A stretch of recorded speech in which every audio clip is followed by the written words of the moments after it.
അനന്തരം യേശു തൻ്റെ ശിഷ്യന്മാരോട് ഈ ഉപമ പറഞ്ഞു. ധനവാനായ ഒരു മനുഷ്യനുണ്ടായിരുന്നു. അവന് ഒരു കാര്യസ്ഥനുമുണ്ടായിരുന്നു. കാര്യസ്ഥൻ സ്വത്തുക്കൾ നാനാവിധമാക്കി കളയുമെന്ന് യജമാനൻ്റെ അടുക്കൽ കുറ്റാരോപണമുണ്ടായി. അപ്പോൾ യജമാനൻ അവനെ വിളിച്ച്, നിന്നെക്കുറിച്ച് കേൾക്കുന്നതെന്ത്? ഇനിമേൽ നീ എനിക്ക് കാര്യസ്ഥനായിരിക്കാൻ പാടില്ല. അതുകൊണ്ട് നിൻ്റെ കാര്യസ്ഥതയുടെ കണക്ക് തരിക എന്ന് പറഞ്ഞു. അപ്പോൾ ആ കാര്യസ്ഥൻ, എൻ്റെ യജമാനൻ കാര്യവിചാരം എന്നിൽ നിന്ന് എടുത്തു കളയുന്നു. ഞാൻ എന്ത് ചെയ്യേണ്ടു? കിളയ്ക്കുവാൻ എനിക്ക് വശമില്ല, ഭിക്ഷ യാചിക്കുവാൻ ഞാൻ ലജ്ജിക്കുന്നു. കാര്യവിചാരത്തിൽ നിന്ന് പിരിയുമ്പോൾ മറ്റുള്ളവർ അവരുടെ വീടുകളിൽ എന്നെ സ്വീകരിക്കേണ്ടതിന് ചെയ്യേണ്ടതെന്തെന്ന് എനിക്കറിയാമെന്ന് ഉള്ളിൽ വിചാരിച്ചിട്ട് യജമാനൻ്റെ വായ്പക്കാരിൽ ഓരോരുത്തരെയായി വിളിച്ചു. ആദ്യത്തവനോട്, നീ യജമാനോട് എന്ത് വായ്പ വാങ്ങിയിട്ടുണ്ടെന്ന് ചോദിച്ചു.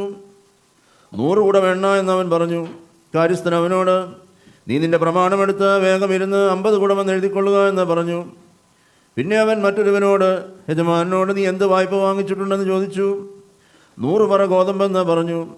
കാര്യസ്ഥൻ അവനോട്, നീ നിൻ്റെ പ്രമാണമെടുത്ത് ഇരുന്ന് 80 പറ എന്ന് എഴുതിക്കൊള്ളുക എന്ന് പറഞ്ഞു. അന്യായക്കാരനായ കാര്യസ്ഥൻ ബുദ്ധിപൂർവ്വം പ്രവർത്തിച്ചതിൽ യജമാനൻ അവനെ ശ്ലാഘിച്ചു. എന്തെന്നാൽ ഇഹലോകത്തിൻ്റെ മക്കൾ തങ്ങളുടെ ഈ തലമുറയിൽ പ്രകാശത്തിൻ്റെ മക്കളേക്കാൾ ബുദ്ധിയുള്ളവരാകുന്നു.